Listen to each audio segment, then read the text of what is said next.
Well, Greece is an amazing story. Is it a civilization that is choosing to die? Well, let's ask the man who wrote the book called How Civilizations Die. Our friend David Goldman joins us now via Skype from New York. David, great to see you again. Welcome back to the program. Ezra, what a pleasure to be with you again. Well, thank you so much. I was studying Greece mainly by reading your article in the Asia Times.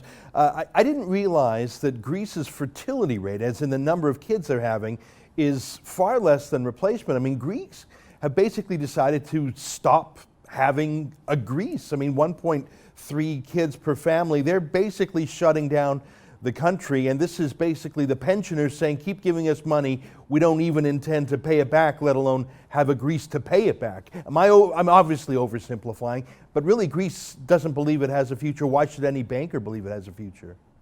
Well, the Germans also have a similar fertility rate, but they've done a couple of things. First, they've raised the retirement age to 67.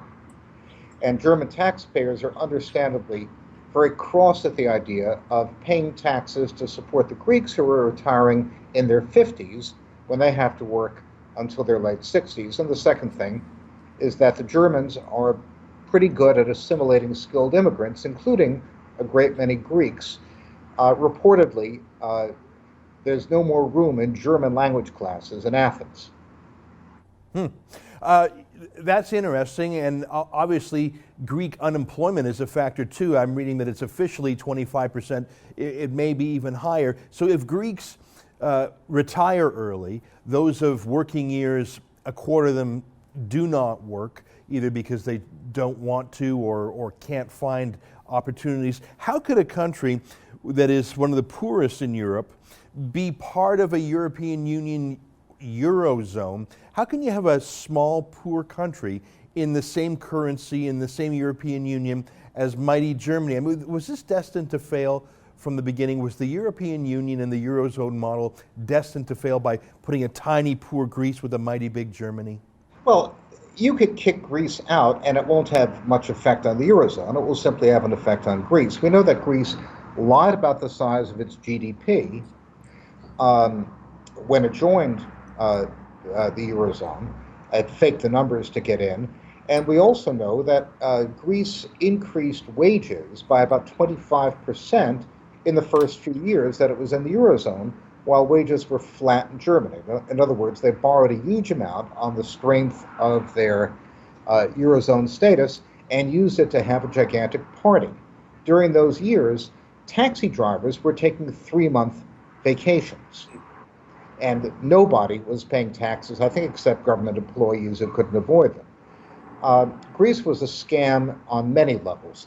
And it's interesting, if you just look across the Mediterranean, you have Israel, which is a country of similar size, similar ancient culture. Israel is an economic and military superpower.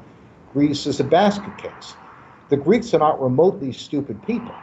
Their diaspora is one of the most successful in the world. But if you're Greek and you want to be industrious and clever and make your mark on the world, you leave Greece. You work in London or New York or Berlin. Greece itself has a high level of corruption, tax evasion.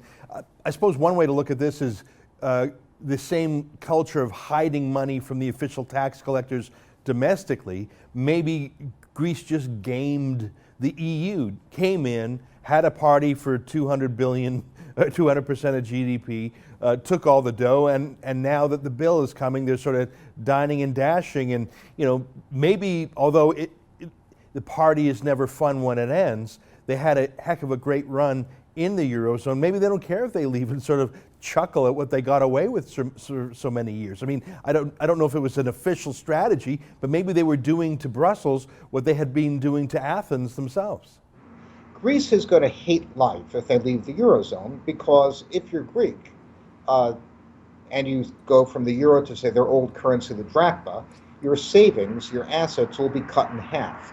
One way a government deals with debt is by devaluing the currency. Governments are debtors. Debtors like devaluation because you pay back with cheaper money.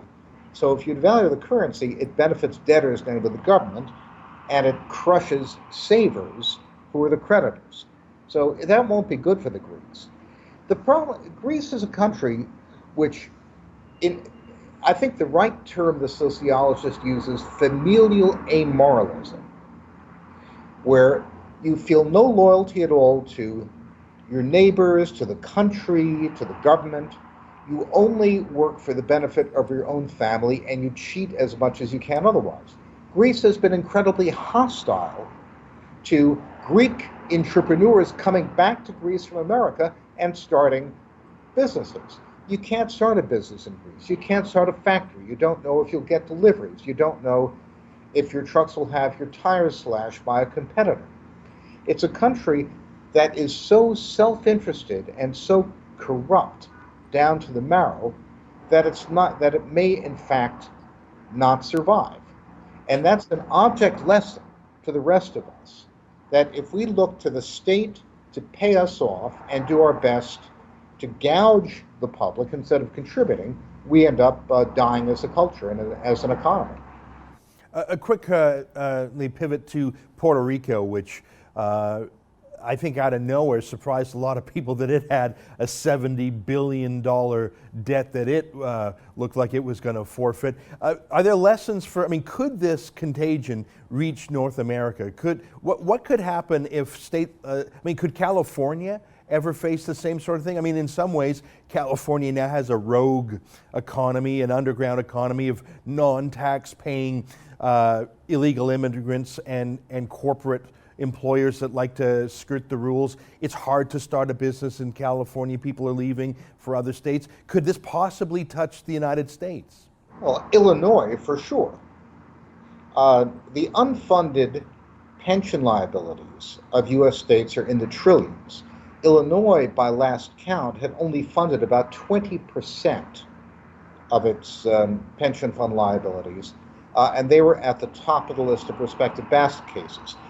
Puerto Rico, in a sense, is the Greece of the North American continent.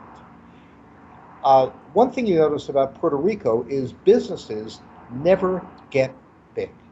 They stay within the family because since everyone cheats on their taxes, you don't want your business in the hands of anyone who's not a blood relation, so they'll help you cover it up. Puerto Rico had, for a while, the largest number of colleges per capita in the United States. That's because the Puerto Ricans found out that a student could feed his or her whole family on a Pell Grant. So diploma mills were created precisely in order to enable the locals to get Pell Grants or other forms of welfare. I think the figure for Puerto Rico is that half the population is getting some kind of federal payment of one kind or another. Again, that familial amoralism. So Puerto Rico is reaping the consequences of Greek-like behavior. What we have elsewhere in the United States is a different kind of problem. We've got the public employees unions, the government unions, which have used their power to soak the taxpayer for extremely generous pension terms. Now, the Illinois Constitution forbids any cut in pensions. Has to be amended to solve that. There's no way to do this without a cut in pensions. So the last news was that Chicago had laid off, I think, 1,200 teachers so they could pay the pensions of previous teachers. David, we're almost out of time, but I want to ask you one more question about the Middle East. There was an online rumor last week that the big Saudi billionaire, Prince Walid bin Talal, was going to go to Israel for a groundbreaking week-long visit. Not a rumor. That's why it was in the Jerusalem Post. I think that the Post was basing it on another. I haven't been able to verify that, and I think it was a rumor. The reason I found that rumor, and if it is true, that's even more amazing, but the reason the rumor, I think, seemed plausible is that Saudi Arabia has admitted already to 5 at least private diplomatic meetings. There have been handshakes between Israeli and Saudi high officials, things that you would never have seen 5 years ago. Do you think that? Well, let me ask you, what do you think is going to be next? I mean, we're in the final days of a negotiation between Iran and the United States. It looks like a pure capitulation on the part of the United States. I think the Saudis and other Gulf states are sheer panic mode. I think Israel feels snubbed by the United States in many ways. I guess let me just ask you, what do you think is going to happen? You study the Middle East as closely as anyone. Are you going to see some Jewish-Sunni alliance to take on Iran? What's going to happen next? Well, there will be many kinds of alliances. Everyone will fight the white paper as if there's no war and fight the war as if there's no white paper. The Saudis are in an open collaboration with Israel since the Council on Foreign Relations meeting in Washington between Dori Gold and a Saudi general who advises the royal family.